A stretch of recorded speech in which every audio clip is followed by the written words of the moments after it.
There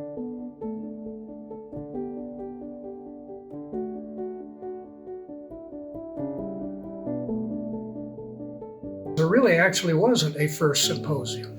The first one that happened was just called the Liquid Feed Symposium. The AFMA at that time held it because there seemed to be a lot of interest in liquids, and so many people showed up, dozens of manufacturers, many people showed up, that they decided to have it the next year. Then they had the second symposium, then the year after that, and so on for 50 years. Now here we are now. The Liquid Feed Symposium has been successful for all these years because of the multitude of people that have come and gone. My father was the first speaker at the very first Liquid Feed Symposium, and he's still in the industry today.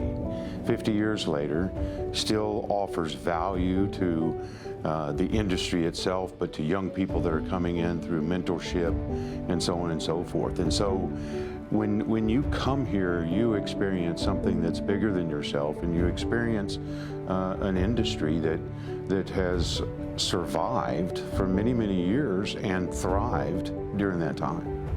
For many years, liquid feed was a niche part of the overall feed business in the United States.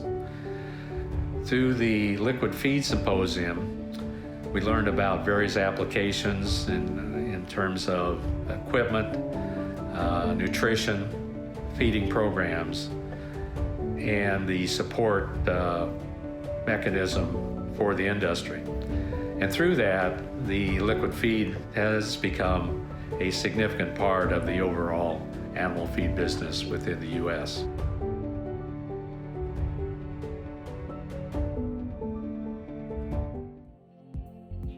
I think the liquid feed industry change over the last 50 years has been, I would say there's been a fair degree of consolidation. The company that I worked for was a part of consolidating a number of different businesses. We have also, sought out more products from different industries. I didn't mention glycerin earlier, but that comes from making biodiesel, and so we've sought out additional materials over the time period. I think the liquid feed industry as a whole, as I watch, and the symposium being a part of it, is they've gone from truly taking some waste products, making them byproducts, making them become co-products, and they've done that through technology. Many of these products were spread on fields before. Now they're used as key parts of nutrition.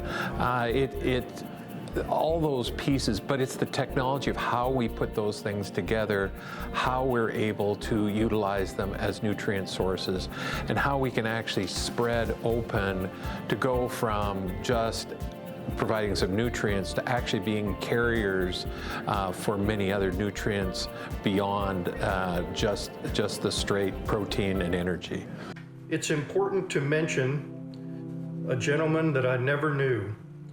U.S. Sugar's Sid Crochet had the idea in the 1940s to feed blackstrap molasses to pasture beef cattle. No one at the time was doing it. His idea led to initiation of research at the University of Florida and the development of U.S. Sugar's liquid feed business, as well as the creation of Sugarland Ranch, which eventually became the largest cow-calf operation in the world. A welcome change to what's happened with us in the last 50 years has been the acceptance of urea and the understanding of how to use it. Because there are no liquid supplements that are high in natural protein, we're dependent on the proper use of urea as a protein equivalent source.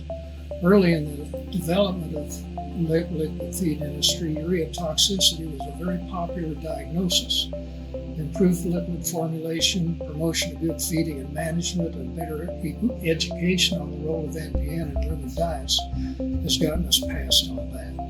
Oh wow, what hasn't changed? I've been in the industry since 1990, and there's far fewer things that are the same Cattlemen they have a lot more expertise today. They've got a lot more knowledge. You're trying to fine-tune feeding programs more so today than ever before. There's new ingredients that are available. We've got new diseases that we're worried about. There's new policy coming down from Washington. So everything changes so drastically. We've got a changing in the market. So one thing you can always remember, if you're not changing, you're stagnant. And I think that's been very important for a symposium like this to keep up with these changes and bring those changes to the public. You know, the computerization of batching and production systems, formulation technology with software has made a difference. And so we can do more with fewer people, more confidence in what we're doing. We're able to better track all of the events that occur in a batching process. So I think one of those that allows us to be more open with our customers. We can show them exactly what happens. So food safety has been one of the things that technology has allowed us to demonstrate better. And I think for the American people and our customers, I think that's a good thing. Being more transparent is good.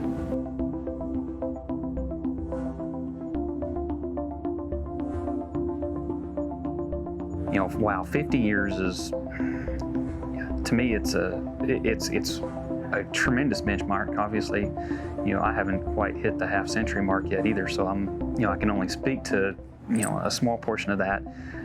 I've been involved with, as an attendee, as a committee member, and that over the years for, like I said, for 15 years, and every year I see other organizations, other conferences and symposiums that kind of, flow with the wind and change and kind of fall apart, if you will, in some aspects. And the one thing that's unique about liquid feed, and I think about this as about 50 years, is that, it's if anything, it's gotten stronger and better with time. This time frame in September is the first thing I mark out on my calendar when I start the new year, because under no circumstances am I going to miss this event. The recurring talks of the weather outlook from Art Douglas and the cattle from Randy Block, I tell people I'll get back to them in the second week of September.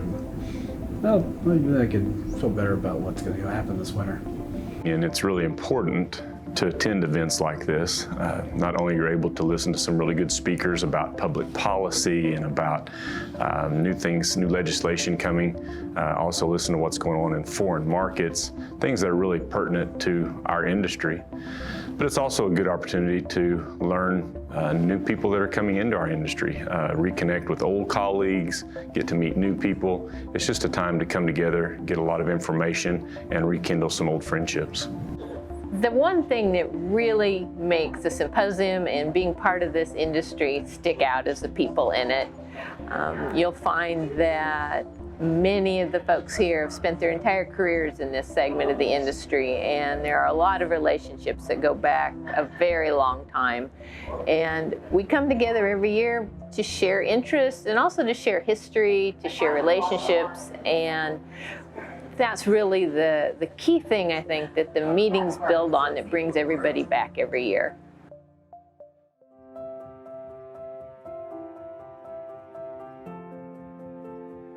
My favorite memories goes back a couple of years ago when we were in Louisville, Kentucky. Randy Davis and I had looked up, and we both had a somewhat of a like of a certain a beverage that can be found in Louisville, and we looked at it, and he says, "I wonder where," the night before the committee meeting, he says, "I wonder where the particular distillery is located." And I pulled out my phone. I says, "As a matter of fact, it's about 8 blocks that way." And so we kind of ran through our committee meeting rather quickly, so we would have a little bit of time to go visit the distillery prior to the Liquid Feed Symposium starting. A lot of my favorite memories from the symposium are going to revolve around people that are there, either individuals or groups.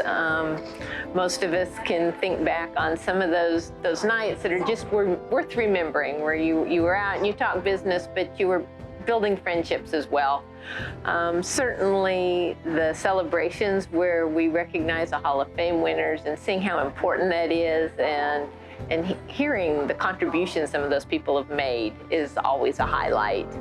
The program itself is something that I look forward to. It always gives me things to think about and information I can use.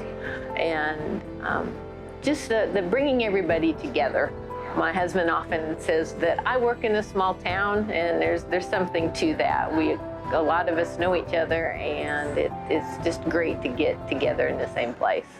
Some of the greatest memories that I have of this event are the interaction that I've had with friends that I have in the industry. We compete every day, 363 days out of the year.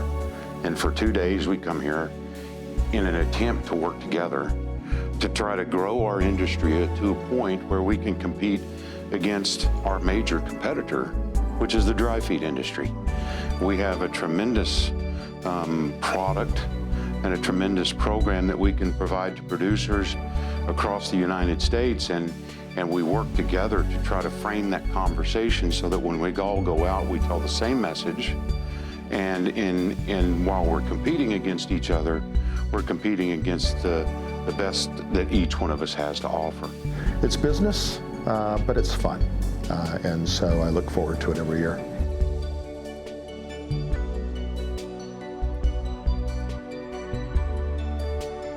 We're seeing young people in this industry, and that's what excites me, because I used to be one of those people, but I'm not anymore. And so it's fun to see when you go into the conference and you see people that are in their 30s and 40s and very interested in being in the liquid feed industry. That's really exciting to me. Well, a couple things. One is liquid feed is growing in its use in commercial agriculture. On the animal side, we see it every year. We see increase, and we can judge that by the ingredients that we sell, which increase every year for that use. I would say that, I think as an industry and the liquid feed portion of the industry, we need to continually seek out alternative applications for co-products. Co-products have been the foundation of the liquid business. I think they serve as the foundation going forward, and I think they present a good story as far as how agriculture tries to make use of everything that's produced. And we can articulate that as sustainability, or we can call it a number of things, but basically it's just wise use of resources. So I would encourage people to continue that thought. My biggest thought is, this industry has come so far, and I think the industry is by no means stopping here. The technology that we've been able to continue to develop, to go to the next level, to utilize it, and really, truly, this is about creating the world's most efficient food system that is extremely safe. And I think the liquid feed industry has been able to create that efficiency and truly create a safe and an efficient food system for us and for the world. I think we need to stay passionate about what we do. We need to realize that we're not arrived, that there's, in my mind, more to learn than we've learned to date. And so I think we need to train our next generation to be active learners, to be passionate about our industry, and to not be satisfied with the results we have today, because there's always opportunity to improve.